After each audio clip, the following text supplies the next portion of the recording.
परिजन भाइयों बहनों, आत्मीय श्रोताजनों, आओ પ્રજ્ઞાપુરાણની કથા શરૂ કરીએ એ પહેલાં એક સાથે એક સ્વરમાં ગાયત્રી મહામંત્રનું ઉચ્ચારણ કરીએ. બંને હાથ ખોળામાં, આંખો બંધ, ધ્યાન ઉગતા સૂર્યદેવનું, સૂર્યદેવતાના દિવ્ય કિરણો, દિવ્ય તેજ, દિવ્ય પ્રકાશ, દિવ્ય ઉર્જા આપણા શરીરના કણ કણમાં, મન મસ્તિષ્ક અંતઃકરણમાં પ્રવેશ કરી આપણા વિચારોને, આપણી બુદ્ધિને શ્રેષ્ઠ માર્ગ ઉપર ચલાવવા માટે પ્રેરણા આપી રહી છે. એવા ભાવ સાથે ગાયત્રી મંત્ર એક સાથે એક સ્વરમાં. ઓમ ભૂર્ભુવઃ સ્વઃ તત્સવિતુર્વરેણ્યં ભર્ગો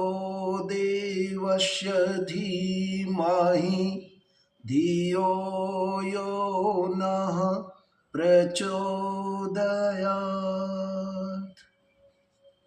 ઓમ નમોસ્તુ ગુરવે તસ્મૈ ગાયત્રીરૂપિણો સદા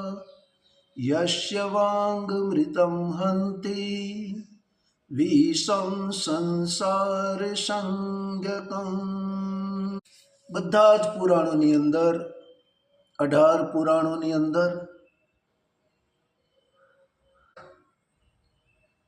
યુગ નિર્માણ યોજનાના પ્રણેતા વેદમૂર્તિ તપોનિષ્ઠ પરમ પૂજ્ય ગુરુદેવ પંડિત શ્રી રામ શર્મા આચાર્યજી અને સ્નેહ સલીલા પરમ વિશ્વ વંદનીય માતા ભગવતી દેવી ને માં કલ્યાણકારી, પાવનકારી, દુઃખોનો નાશ કરનારી, પ્રાણનું રક્ષણ કરનારી, સુખ દેનારી અને પાપોનો નાશ કરનારી એવી પુણ્ય મંગલમયી, કરુણામયી વેદમાતા, દેવમાતા, વિશ્વમાતા ગાયત્રીને પ્રણામ કરી એમની સૂક્ષ્મ અને કારણ ઉપસ્થિતિની અનુભૂતિ કરી આજે આપણે પ્રજ્ઞા પુરાણની કથાની શરૂઆત કરી રહ્યા છીએ. પ્રજ્ઞા પુરાણનો અર્થ છે પ્રજ્ઞાનું પુરાણ.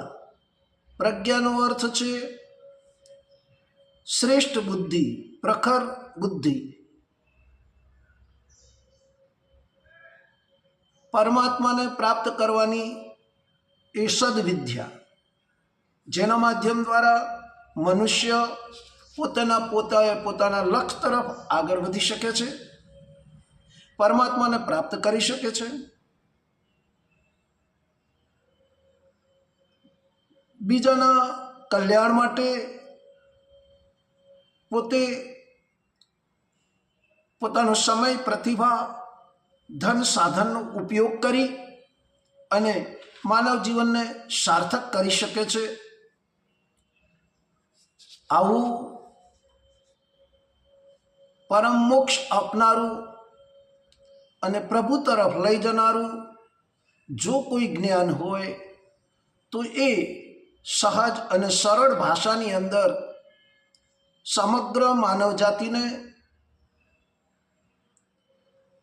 સમજાવવા માટે આ પ્રજ્ઞા પુરાણ ખૂબ જ આવશ્યક અને જરૂરી છે. વર્તમાન સમયની અંદર સમયની માંગ પ્રમાણે આજે શ્રેષ્ઠ વિચારોની જરૂર છે, સદભાવની જરૂર છે, શ્રેષ્ઠ ચિંતનની જરૂર છે, શ્રેષ્ઠ વ્યવહારની જરૂર છે, શ્રેષ્ઠ ગુણોની જરૂર છે અને શ્રેષ્ઠ આચરણ દ્વારા મનુષ્ય પોતે પોતાને મહામાનવ બનાવી શકે છે, ઋષિ માનવ બનાવી શકે છે, દેવમાનવ બનાવી શકે છે અને અવતારી ચેતનામાં પણ એ ગણાવી શકાય છે. તો એનું કારણ એક જ છે અને એ કારણ એ છે કે માણસે વિષય વાસનાઓથી, માણસે કુવિચારોથી, કુસંસ્કારોથી દૂર રહેવું જોઈએ અને શ્રેષ્ઠ સંસ્કારોને અર્પણ કરવા જોઈએ, શ્રેષ્ઠ સંસ્કારોને ધારણ કરવા જોઈએ. તો જ વ્યક્તિ, પરિવાર અને સમાજ શ્રેષ્ઠ બને, સમૃદ્ધ બને, સશક્ત બને. આ જ વાત લઈ અને આપણા ઋષિ એ પરિવારની વ્યવસ્થા કેવી હોવી જોઈએ, પરિવાર કેવો હોવો જોઈએ એના પર પ્રકાશ પાડે છે અને કહે છે, એકદા તો હરિદ્વારે કુંભ પર્વણી પુણ્ય પદે પર્વ સ્નાનશ્ચ સજ્જાત સમારોહત્ર ધાર્મિક દેશાંતરાદ સંખ્યાસ્તે સદગૃહસ્તમસંગતા અવસરે ચ શુભે સર્વે પુણ્યલાભાપ્તિ કામ્યપા. એકવાર પુણ્યદાયી કુંભ પર્વ પર હરિદ્વારની અંદર કેટલાક સાધુ સંતો, કેટલાક સદગ્રહસ્થો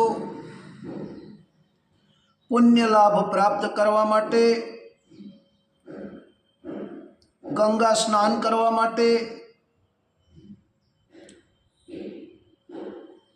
સમાજના કલ્યાણ માટે, રાષ્ટ્રના કલ્યાણ માટે, માર્ગદર્શન મેળવવા માટે એકત્રિત થયા હતા. આ આરણ્યકોની અંદર અનેક વિદ્વાન સંતો દ્વારા, ઋષિ મુનિઓ દ્વારા સમય સમય પર માર્ગદર્શન, પ્રેરણા આપવામાં આવતી હતી. વર્તમાન પરિસ્થિતિની અંદર આ પરંપરા લુપ્ત થતી દેખાય છે. ત્યારે આ યુગના મહાન ઋષિ,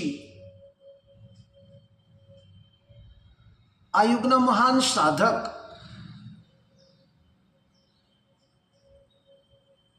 આ યુગના દ્રષ્ટા, યુગ મનીષી,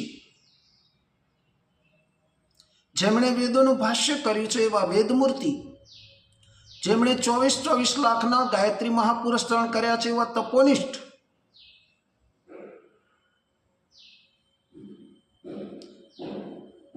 પંડિત શ્રીરામ શર્મા આચાર્યજીએ પ્રજ્ઞા પુરાણ દ્વારા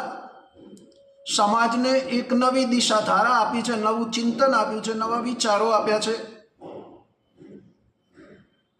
અને સદબુદ્ધિની આરાધના માટે સર્વ સુલભ ગાયત્રી મંત્રની સાધના અને પર્યાવરણના રક્ષણ માટે, વાતાવરણના રક્ષણ માટે યજ્ઞ પરંપરા પુનઃ જાગૃત કરવા માટે અનુરોધ કર્યો છે. 2026ની અંદર પરમ વિશ્વ વંદનીય માતાજીની જન્મ શતાબ્દી અને 1926થી પ્રચલિત એ અખંડ દીપકની પણ જન્મ શતાબ્દી 2026માં જ્યારે શાનદાર રીતે ઉજવાઈ રહી છે, ત્યારે વિશ્વભરની અંદર, ભારતભરની અંદર અખંડ જ્યોતિ શક્તિ રથયાત્રા ભ્રમણ કરી રહી છે અને સૌને નવજાગૃતિનો, યુગ પરિવર્તનનો, સતયુગનો એ શંખનાદ કરી અને સૌને જાગૃત કરી અને हम बदलेंगे युग बदलेगा, हम सुधरेंगे युग सुधरेगा એ નારા દ્વારા પુનઃ ધરતી પર સ્વર્ગીય વાતાવરણ, મનુષ્યની અંદર દેવ શક્તિઓના જાગરણ માટે આ યુગ ઋષિ દ્વારા રચિત 3200થી વધારે પુસ્તકો, આ યુગ ઋષિ દ્વારા ભારતભરની અંદર, વિદેશોની અંદર પણ શક્તિ કેન્દ્રોની સ્થાપના, પ્રજ્ઞાપીઠોની સ્થાપના, શક્તિપીઠોની સ્થાપના, યુવા મંડળની સ્થાપના, મહિલા મંડળની સ્થાપના, આના માધ્યમ દ્વારા વિશ્વ પરિવર્તન, યુગ પરિવર્તનની એ યુગ નિર્માણ યોજનાને, જે યોજના પરમાત્મા દ્વારા ઋષિમુનિઓના માર્ગદર્શન દ્વારા અને મનુષ્યના પુરુષાર્થ દ્વારા સફળ થવાની છે અને સતયુગનું વાતાવરણ ફરીથી આ ધરતી પર આવી અને ભારત સમ્રાટ જગતગુરુ બની અને વિશ્વનું માર્ગદર્શન કરવાનું છે, ત્યારે આવો આપણે પણ આ વિશાળ વિરાટ ગાયત્રી પરિવાર સાથે જોડાઈ અને વિશ્વ કલ્યાણના, યુગ નિર્માણના આ મહાયજ્ઞના ભાગીદાર બનીએ.